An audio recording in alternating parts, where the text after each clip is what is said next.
Je te retire l'esprit qui est sur toi au nom de Jésus. L'esprit quitte le corps du jeune. Qu'est-ce que tu viens de faire?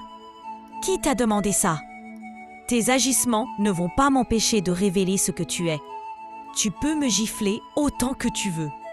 Tu viens de faire quoi comme ça? Tu es malade? Quelqu'un t'a invité? Qui t'a envoyé ici détruire mon mariage? Tu sais très bien ce que tu as fait et celui qui m'envoie. La lumière et l'obscurité ne peuvent jamais cohabiter ensemble. Tu penses que Dieu va te laisser aller au bout de tes manigances? Je m'en fous d'où tu viens, mais de la façon dont tu as enlevé le sort de son corps, il faut encore le remettre. Messieurs amis, cet homme est déjà délivré. Je te dis, ne me répète plus jamais ça. Cet homme que tu vois là est à moi, donc tu vas encore. Mais remettre le sort dans son corps, je ne suis pas en train de blaguer avec toi. Je te parle au nom du puissant Dieu. Esprit caché derrière cette femme, démontre-toi. Toi qui veux absolument nuire à la vie de cet homme à travers cette femme, démontre-toi. Mais c'est quoi ces conneries que tu racontes? Remets-moi mon mari dans son état habituel. Je te dis, je commande sur ta vie, jeune femme. Je déclare au nom puissant de Jésus-Christ que l'esprit qui habite en toi en ce moment soit dévoilé. Que le plan que tu as pour que ce jeune soit coincé sorte de ton cerveau, car ce jeune homme n'a aucune familiarité avec toi. Tes coups et ton agitation ne m'empêcheront pas d'atteindre mon but. Je te dis que c'est mon mari pour la vie. Tu ne peux rien faire pour changer ça. Peu importe celui qui t'envoie, dis-lui que tu n'y as pas réussi. Seigneur Jésus, agis maintenant. Démontre-toi, mauvais esprit. L'esprit apparaît. Qui es-tu, jeune femme? Sur quoi comptes-tu pour m'affronter sous ce chaud soleil? Je suis un serviteur de Dieu et j'ai vu clair dans ton jeu. Tu ne peux plus rien faire sur la vie de ce jeune homme. Je te le dis encore une dernière fois, cet homme n'est pas ta marchandise. Peu importe ce que tu as contre lui, le Seigneur a décidé d'en faire son affaire. Donc le mieux pour toi est de changer de cible. Seigneur Jésus-Christ, toi qui brises les chaînes invisibles et dévoiles les œuvres cachées des ténèbres, je me tiens maintenant sous ton autorité. Je déclare que toute puissance obscure qui cherche à manipuler, contrôler ou détruire cette vie soit renversée par le feu du Saint-Esprit. Que tout envoûtement, toute parole prononcée contre ce jeune homme ou contre cette servante soit réduit à néant. J'invoque la lumière divine pour pénétrer chaque zone de confusion et je proclame que le sang de Jésus couvre et protège toute personne impliquée. Seigneur, que ta vérité éclate et que ton jugement ruine les plans du mal. Au nom puissant de Jésus, je prends autorité sur cet esprit mauvais. Je lui ordonne de quitter définitivement et de ne plus jamais revenir. Je déclare que la paix, la clarté et la liberté s'installent maintenant. Que la force intérieure, la détermination et la présence du Saint-Esprit remplissent la jeune fille, afin qu'elle se tienne ferme devant toute attaque.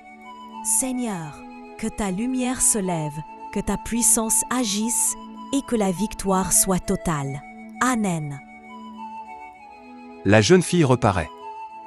Jamais je ne vais te laisser cet homme. C'est mon mari pour la vie.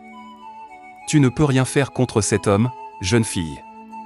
Il n'est plus sous ton autorité. Je te le répète encore et encore, Dieu en a fait sa propre affaire. Vous n'avez plus aucune force sur cet homme. Laissez tout simplement l'affaire. Le Dieu que je loue ne vous laissera jamais gagner ce combat. Tu blagues. Je n'ai pas encore dit mon dernier mot. C'est mon homme et j'ai tous les droits sur lui. Mon mari. Mon mari. Approche-toi de moi. Mais qui es-tu, toi? Je ne te connais même pas et tu m'appelles ton mari? Prophétesse, éloignez-la de moi.